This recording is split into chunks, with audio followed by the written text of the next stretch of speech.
Nous avons pris le 12 février l'arrêté qui instituait les territoires de Massissi et Calais comme des territoires zones rouges. En fait, ce sont des territoires pour lesquels l'exploitation et la commercialisation des minerais est maintenant interdite. Pourquoi? Parce que cela rentre en fait dans un mécanisme qui institue ces zones rouges et qui permet à la République démocratique du Congo, dans le cadre des accords qui existent, que ce soit au niveau régional, mais également au niveau international, d'assurer et bien d'identifier que ces minerais sont des minerais issus de zones de conflit et que ce sont des minerais qui ne répondent pas à la diligence raisonnable. Et pourquoi nous avons fait ça?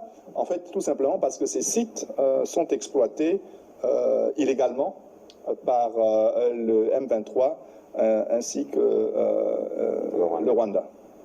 D'accord. Donc, et on verra évidemment par rapport au processus des certifications régionales qui existent. La CIRGL, il y a des questions de compatriotes qui disent mais pourquoi on n'arrive pas à labelliser comme c'était les diamants du sang?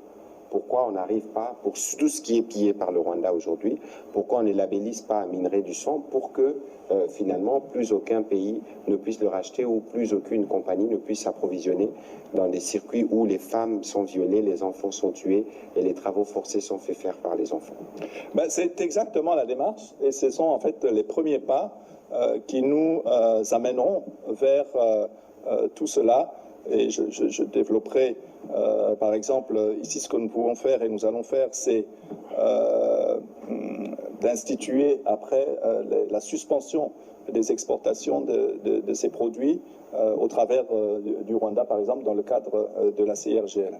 Donc cela nous donne les premiers pas et des prémices pour pouvoir aller faire le plaidoyer au niveau international pour nous assurer que cela ne sera plus commercialisé et que cela ne permettra pas et qu'en fait que ça démontrera que ce n'est pas une exploitation responsable et une exploitation durable. Voilà, merci beaucoup Monsieur le Ministre pour vos mots introductifs. À présent, on va prendre les questions de journalistes. On va commencer la série par Monsieur Amédée Morab.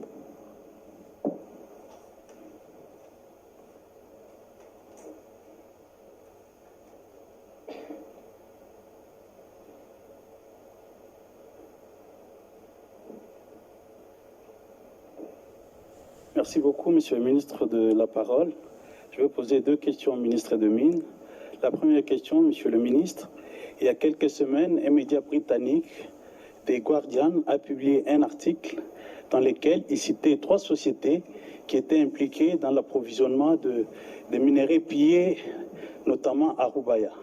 Il a cité Minterra, et Sanris, qui serait une société chinoise, et Trexis, qui est une société belge. Alors, je voudrais savoir si vous avez de plus amples informations par rapport à ces 3 sociétés qui sont impliquées dans les pillages des ressources minières en RDC. Et puis, est-ce qu'on peut avoir la cartographie de toutes les entreprises qui sont impliquées dans l'approvisionnement de ces minerais volés en RDC? Ça, c'est la première question.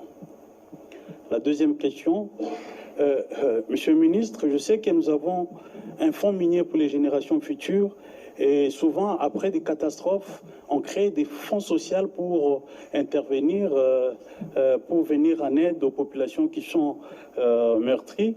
Est-ce qu'il n'y a pas moyen de créer un fonds pour la guerre? Je sais que nous avons un budget pour la défense, mais c'est un budget pour maintenir l'armée, la défense de manière générale.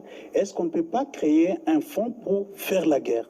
Parce que quand on suit les discours du président de la République après l'occupation de Goma, il dit nous devons augurer une nouvelle ère de paix.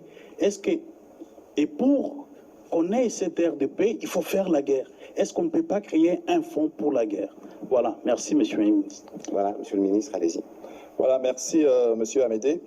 Donc les sociétés que vous citez qui sont dans l'exploitation du coltan, et principalement le coltan de Roubaïa, en fait, sont ces sociétés qui sont également ciblées. Lorsque je dis les acheteurs finaux, c'est eux, c'est elles que l'on vise. Ici, qu'est-ce qui va se passer? Nous avons pris un arrêté pour instituer des zones rouges. Nous avons également, depuis ce jour, lancé des notes verbales aux différents partenaires internationaux que nous avons, que ce soit l'OCDE, que ce soit l'Union européenne, que ce soit la MONUSCO, que ce soit l'Union africaine, et ainsi de suite. Nous avons donc lancé ces notes verbales. Pourquoi nous lançons cela? Ben justement, c'est pour pouvoir cibler à la fin les entreprises qui sont utilisatrices de ces minerais du sang issus des zones rouges. Nous avons également, nous sommes assurés que l'arrêté qui a été pris sur les zones rouges soit officiellement envoyé aux représentations diplomatiques d'un ensemble de pays. Que ce soit les pays, les 5 permanents au niveau du Conseil de sécurité, mais également Traxys, qui est une société belge, donc en Belgique, en France, aux Émirats arabes, en Chine. Donc voilà, nous avons lancé l'ensemble de ces mesures pour nous assurer que, au final, toutes ces représentations diplomatiques et ces pays et entreprises qui travaillent dans ces pays ne te disent pas qu'elles n'étaient pas au courant. Donc ça, ce sont les démarches qui sont menées là. Au niveau de la CIRGL, nous assurons, comme je l'ai dit tout à l'heure, et nous allons lancer au niveau de la CIRGL, donc pour les Grands Lacs, et tout ça conformément aux règles qui régissent la CIRGL, nous allons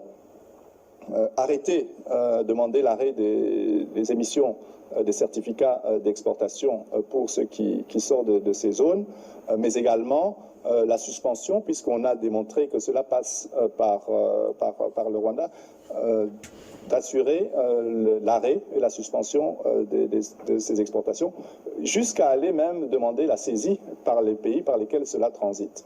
Donc, cela sont les mesures qui sont en train d'être prises pour nous assurer que l'ensemble des bénéficiaires, soit informés, mais 2, qu'ils ne participent pas au recel de nos produits. Parce que celui qui achète chez le voleur, je dirais, et lui-même aussi favorise l'ensemble des désastres qui se déroulent sur notre territoire, dans l'est du pays principalement. Donc ça, c'est